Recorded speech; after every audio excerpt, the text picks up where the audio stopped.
હવામાન વિભાગની આગાહીના પગલે સમગ્ર રાજ્યમાં ઠેર ઠેર વરસાદે માજા મૂકી છે અને આ જ વરસાદને કારણે અનેક જગ્યાઓ પર પાણી ભરાણા છે। જે પ્રકારે બનાસકાંઠા જિલ્લાની જો વાત કરવામાં આવે તો સામાન્ય જે વરસાદ છે આ જ વરસાદમાં જે નગરપાલિકા છે આ નગરપાલિકાની જે વિકાસની વાતો કરવામાં આવે છે આ વિકાસની વાતોની પુલ ક્ષતિ થઈ છે। કહી શકાય કે જે નગરપાલિકા છે નગરપાલિકામાં જે પ્રી મોન્સૂનની જે કામગીરી છે આ કામગીરીને લઈને જે સરકાર દ્વારા જે મોટી ગ્રાન્ટ ફાળવવામાં આવે છે પરંતુ આ ગ્રાન્ટ ફાળવ્યા બાદ જે નગરપાલિકાએ ખરેખર જે કામ કરવાનું હોય છે તે સ્થળ ઉપર કામ થતું નથી અને આખરે જે લોકો છે લોકોને ભારે હાલાકી ભોગવવી પડી છે। તમને સીધા દ્રશ્યો જે માધુપુરા ગામ અને વડગામને જોડતો આ જે જાહેર માર્ગ છે આ જાહેર માર્ગના બતાવવા જઈ રહ્યા છે। જે પ્રકારે પાણીના નિકાલની કોઈ વ્યવસ્થા ન હોવાના કારણે આ જાહેર માર્ગ ઉપરથી પસાર થતા જે વાહન ચાલકો છે જે વિદ્યાર્થીઓ છે જે સ્થાનિક લોકો છે એ અડચણમાં મુકાણા છે। કારણ કે જે આ જાહેર માર્ગની બંને બાજુ જે સંરક્ષણ દિવાલ છે અને આ જ સંરક્ષણ દિવાલને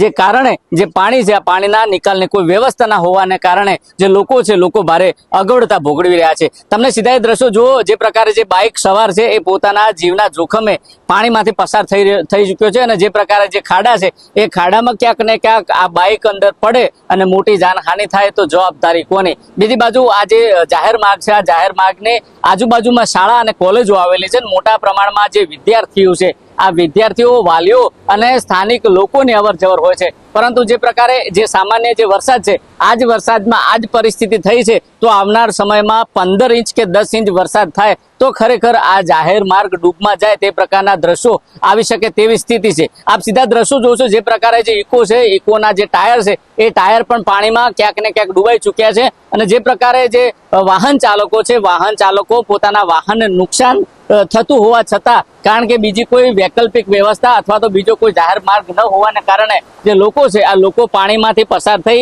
પોતાના સાધનને નુકસાન પહોંચાડી પસાર થવા મજબૂર બન્યા છે। જે પ્રકારે જે આ જાહેર માર્ગ છે આ જાહેર માર્ગને લઈને જે વાહન ચાલકો છે એ વાહન ચાલકોની પણ જે લાઈનો છે મોટા પ્રમાણમાં જોવા મળી રહી છે। તમને સીધા દ્રશ્યો જુઓ જે પ્રકારે જે પોલીસની એક વાન આવી રહી છે જે પોલીસની વાન છે આ પોલીસની વાન પણ પાણીમાંથી પસાર થવા મજબૂર બની છે। કહી શકાય કે જે આ જાહેર માર્ગ છે આ જાહેર માર્ગ ઉપર જે ઢીંચણ સમા જે પાણી છે આ જ પાણીને લઈને લોકોને ભારે હાલાકી પડી રહી છે। આપ દ્રશ્યો જુઓ છો જે પ્રકારે જે પોલીસની વાન છે જે બે ખાડા છે એ ખાડામાંથી પસાર થઈ પોલીસની વાન પસાર થઈ છે। કહી શકાય કે તેની સામે એક અન્ય પણ જે વાહન છે વાહન બંધ હાલતમાં પડ્યું છે અને ક્યાંક ને ક્યાંક સવારનો જે સમય હતો શાળાના સમયે જે અનેક વાહનો હતા એ પાણીમાં બંધ થયા હોવાના કારણે વાહન ચાલકોને પણ ભારે નુકસાન થયું છે। જો કે તમામ બાબત છે તમામ બાબતને લઈને જે સ્થાનિક લોકો છે આ સ્થાનિક લોકો શું કહી રહ્યા છે તે પણ તમે સાંભળો। શું નામ છે દાદા?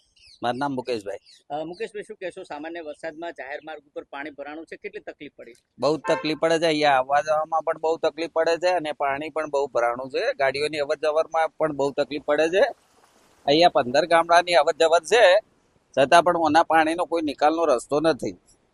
આ જે જાહેર માર્ગ છે આજુબાજુમાં શાળા કોલેજો છે વિદ્યાર્થીઓને કેવી તકલીફ પડે? વિદ્યાર્થીઓને આવવા જવા માટેની તકલીફ છે ને અહીંયા કોઈ રસ્તો હાલ છે જ નહીં સવારથી બધું સાધન બંધ છે। નગરપાલિકા દ્વારા પાણીની નિકાલની કોઈ વ્યવસ્થા?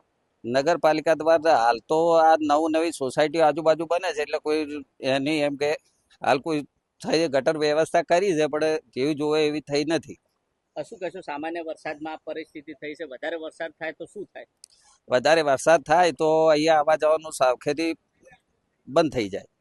તમે જો તે પ્રકારે સ્થાનિક લોકોનું કહેવું છે કે જે પ્રી મોન્સૂન છે પ્રી મોન્સૂનને લઈને જે સરકાર છે સરકાર કટિબદ્ધ છે પરંતુ જે નગરપાલિકામાં સત્તામાં બેઠેલી જે સત્તાધીશો છે આ સત્તાધીશો પૂરતા પ્રમાણમાં કામ નથી કરતા અને આખરે આ વિકટ પરિસ્થિતિનું સર્જન થાય છે। જો કે તમામ બાબતને લઈને જ્યારે નગરપાલિકાના જે સત્તાધીશો છે આ સત્તાધીશોનો અમે સંપર્ક કર્યો હતો પરંતુ તેઓ બોલવા તૈયાર નથી। તેઓનું કહેવું છે કે તમારે જે ચલાવવું હોય ચલાવો અમે કંઈ કહેવા તૈયાર નથી। એટલે એ પણ કહી શકાય એક બાજુ રાજ્યની જે સરકાર છે સરકાર વિકાસને લઈને કટિબદ્ધ છે પરંતુ આ વિકાસ છે વિકાસમાં અવરોધરૂપ બનતા જે સત્તાધીશો છે આ સત્તાધીશો સામે જે દાદાની જે સરકાર છે આ સરકાર ક્યારે કાર્યવાહી કરશે તે તો આવનારો સમય બતાવશે। દિનેશ ઠાકોર, નવજીવન ન્યૂઝ, બનાસકાંઠા। વૈષ્ણવજન તો તેને કહીએ જે પીડ પરાઈ